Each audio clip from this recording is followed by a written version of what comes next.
Hi, this is our video for ETM 4 about kinetic energy, or as we will abbreviate it, EK. Kinetic energy is stored in the motion of objects in the system.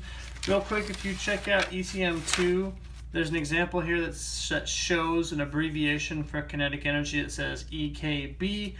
This would mean kinetic energy at moment B. So if you imagine a bar chart like this, moment A, something's happening, moment B, that situation's changed. This is kinetic energy at moment B or moment A. So thinking more about what this means specifically, one thing that confuses a lot of people is we need to clarify that we are to look at motion at each specific moment. So we're given a description of something happening and it says at moment A this thing is happening. We want to focus on the motion specifically at that moment, not before or after.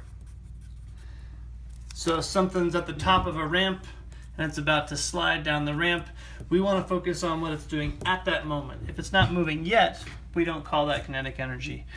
In diagrams, you will see the following.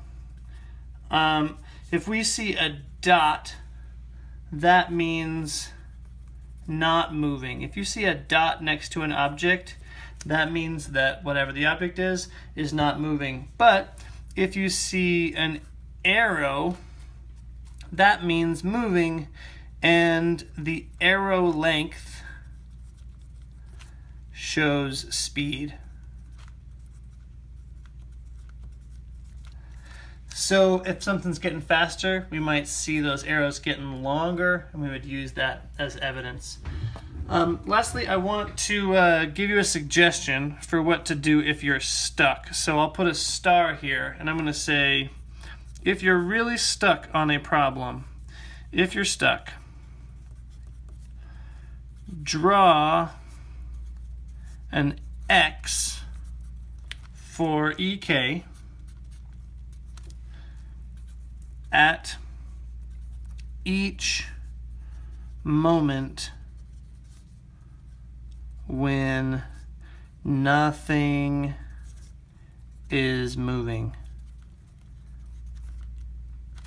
So if you have a description of a problem and it says nothing is moving at moment A, just put an X on EK for moment A. For example, if you see something like this, you could put an X here.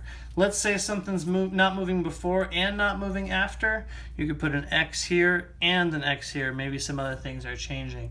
But this is a really good clue for how to start with kinetic energy when you're really stuck. We'll talk more about that when we look at ETM 3. This is dealing with step 1 actually in ETM 3, which we'll see very soon.